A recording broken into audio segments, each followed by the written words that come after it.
college ministries are a trap for young Christians and seekers. I know, I've experienced it myself.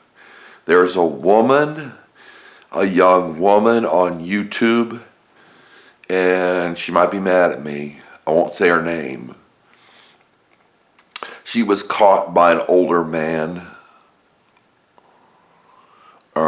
Justin Hughes, I think is his name, according to his supposed son. Bro Justin, Lucas Labrador X. He's supposed to be edgy, and he really doesn't. He might be dead by now. I haven't seen a video from him, even though I've looked for one. He got her by saying biblical things and then mixing in with unbiblical things, by saying Christian things and mixing in with unchristian things. He caught her. He deceived her. And as he was previously he said he self-admitted to being he admitted to being a philanderer, and I think he raped her.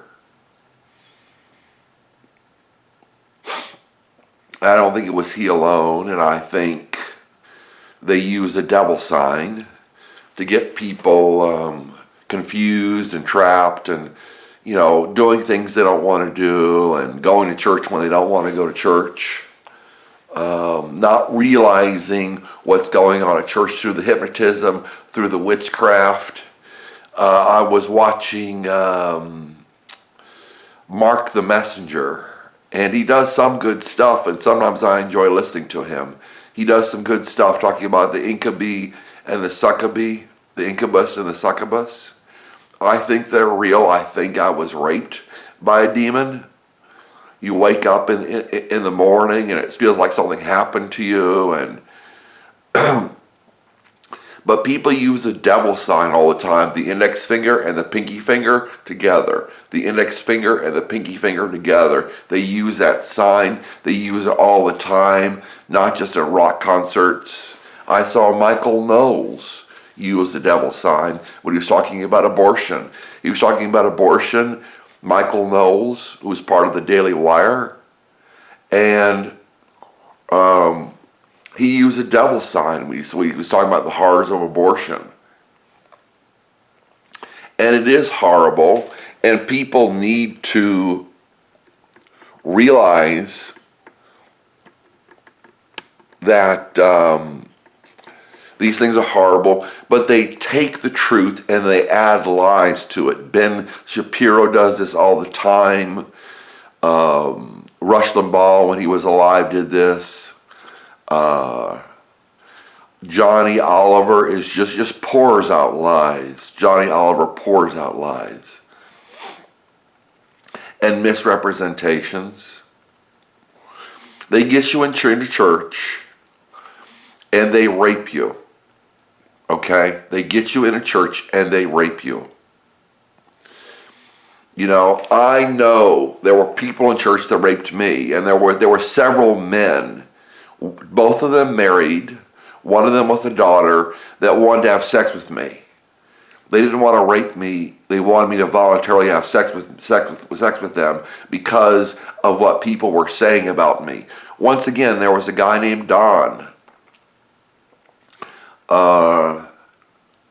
And I called him when I got into the mental institution. And the church, I think, put me into the mental institution. They reported on me. They went to a judge and got me into trouble. That's what the church does.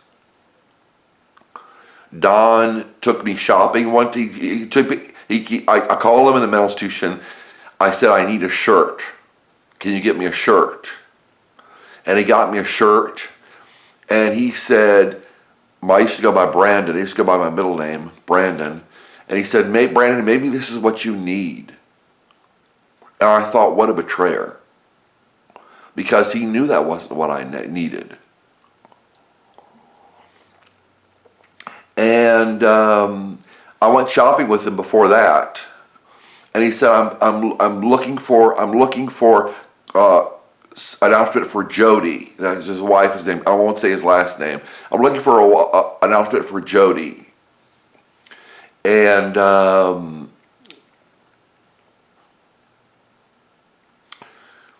I said, well, this looks nice. And then the church started gossiping and slandering me as a woman's fashion expert. And people found out I drank alcohol, and I left the bottles by my bed. And there were a good number of bottles because I was too sick to go take them to the trash. Then I became an alcoholic, according to the church. And the cops the cops met at North Central Church of Christ in Bloomington, Indiana.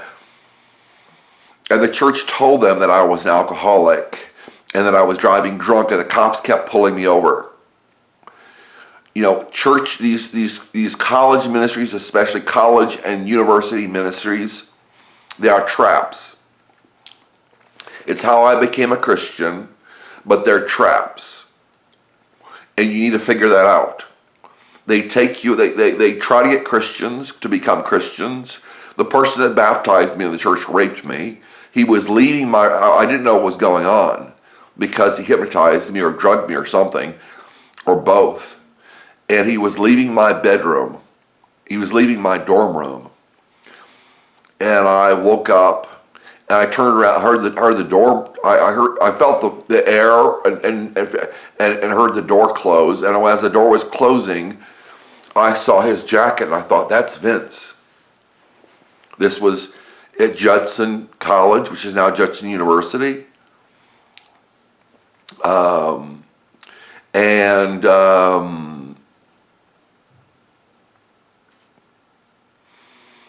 I walked out the door and I said, Vince? And he turned around and had this startled look on his face, this deer in the headlights, almost afraid look on his face. I guess fear was on his face. And he left the other door to go down the ramp because it was a Baptist university, a Baptist college, now it's a university, that had a ramp for people who could get on the second floor for people who were handicapped because, you know, it's supposed to be this accepting place. And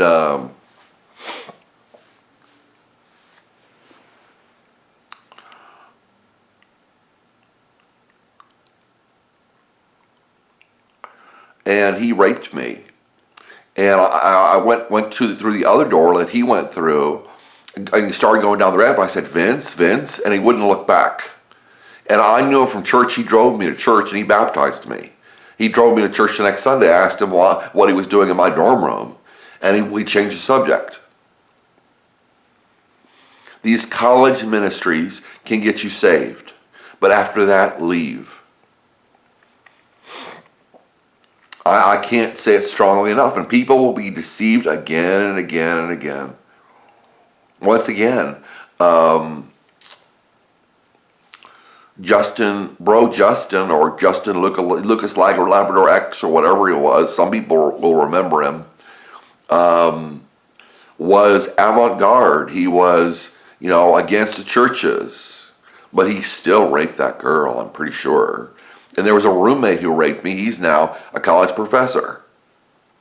My roommate raped me at Judson College, now Judson University. He raped me. And he's a college professor now. Nobody cares. He was into Satanism. He was into Led Zeppelin. We listened to something that was saying Led Zeppelin was satanic. And he said he wouldn't listen to it. He didn't care what it said.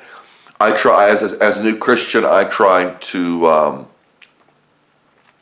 convince him to be baptized. I thought I was a Christian before. I was a Baptist before that.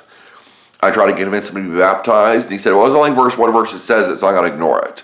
He said, there's only one verse that says to be baptized, Acts 2:38, so I'm going to ignore it.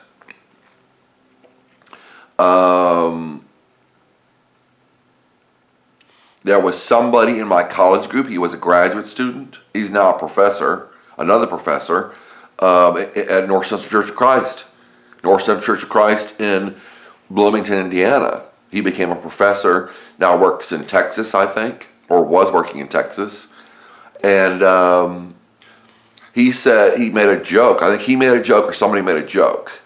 And then everybody was laughing. And he said, if you don't know who your enemy is, and he was looking around the room, and he looked straight at me, he said, you're in big trouble. So beware.